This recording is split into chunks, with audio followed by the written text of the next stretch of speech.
health regulations mean, but also then encouraging them to comply. We've found already that the vast majority of people do comply with the regulations, do comply with our requests, and we think that will continue. But we're also focused on our core functions in respect of the prevention, detection of crime, protecting people through proactive policing, preserving public confidence in the organisation through providing timely information, but also pursuing our ethos of community policing, and you'll have seen that in terms of us seeking out those who are vulnerable and making sure that they are receiving assistance and don't feel alone at this time. So I'll take questions there at that point then, please. Commissioner, people may be frightened. Can you tell them what they can do, what they can't do? And people who may not have interactions with Gardaí or the police very often may be frightened. So what can they and what can they not do?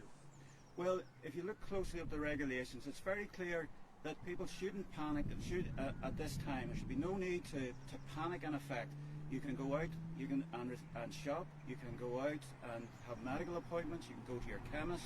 If you're an essential worker, you can travel to work, but otherwise stay in your home unless you have an essential reason to leave that home. And we will be enforcing that in terms of people's travel and their movements.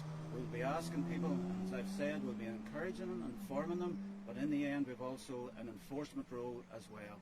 So our function is to do our very best to make sure that we promote the advice that the HSE have provided to reduce the social transfer of COVID-19, and we'll be playing our full part in doing that. Isn't it the small number that you have to worry about? Because 99% of people will comply with your directions. And isn't the problem that you don't have, as the Minister said this morning, you still don't have the legislation, the regulations you need to enforce these restrictions? Well, the regulations will come along very shortly. We know we'll have them within days. But in the meantime, there's still a lot that we can do in terms of informing people, encouraging their compliance, and really just making sure that everyone is aware of what our function is in terms of enforcing these regulations. The difficulty is there will be people in our society who make poor choices, but they very often make poor choices, and there's a whole array of powers available to members of the Garda Síochána to deal with individuals who will not be found wanting in doing so. We will receive the regulations very shortly, and then we'll be in a position also then to enforce those as well. But in the meantime, in effect, we're taking a graduated response, and this is about engaging with people, informing them, and then persuading them then to avail of the safety regulations as been set out by the HSE. So what sort of questions will you ask people? When people come across a guard, what can they expect? Well, we now legitimately need to ask people, are they on an essential trip? And the essential trips have been outlined. So that's around shopping, health appointments, going to a chemist, or else you're an essential worker, or else you're on some form of exercise close to your home. So there's no travelling from your home to some other point of exercise. So we will be asking people, informing them, and reminding them of what the regulations are. Will people face fines, or what would the punishment be for breaking any restrictions? Well, the sanctions will be set out in the regulations, and they will follow through then in terms of our enforcement and reporting people then for prosecution. So how many guards have you got out, and where will they be? Well, today we have over 2,500 Gardaí on duty, and they're right across the country. Initially we had planned this weekend and what last weekend had been like, and we'd had huge concentration on areas where people actually were congregating, but now we're concentrating on having a good strong presence.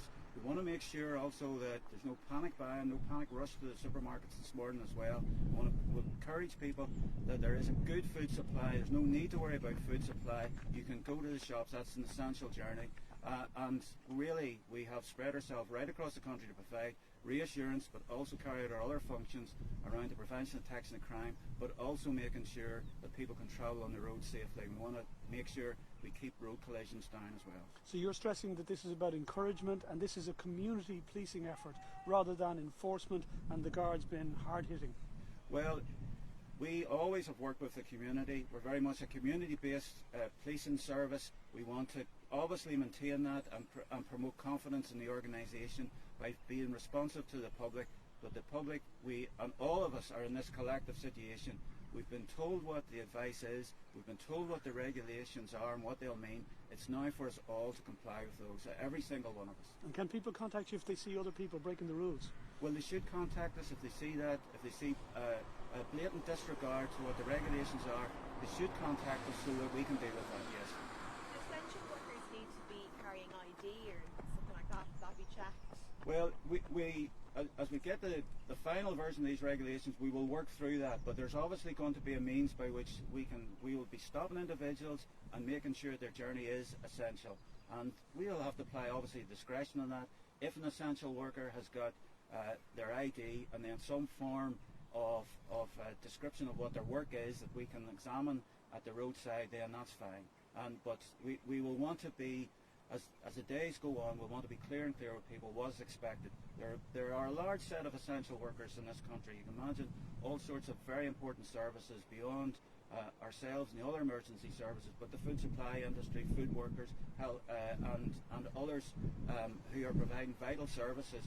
So there'll still be a lot of people moving to work, and just how we manage that then, we will do that obviously in conjunction with government regulations and government direction.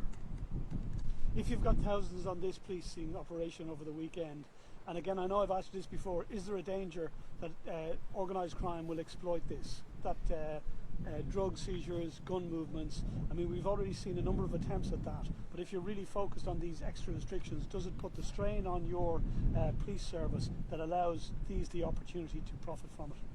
Well, we've still maintained our detective capability. We still have another number of graduations in terms of our mobilisation that we can do, but we've been very deliberate about making sure that our organised crime capability still is in place. You'll have seen recent warnings from Europol in terms of how organised crime is using this situation and the fears that the individuals have to exploit it for their own purpose.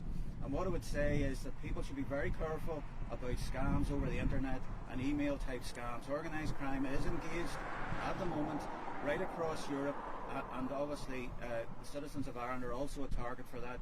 People should be very concerned if they see offers around testing kits or some snake oil type cure. All of these things are nonsense, and they're just there to swindle you out of money. Thank you. That's great. Thank you very much. Thank you very much. Did you want to say a few words, John? Are you all right? No, that's really just Thanks very much. Thanks for guys.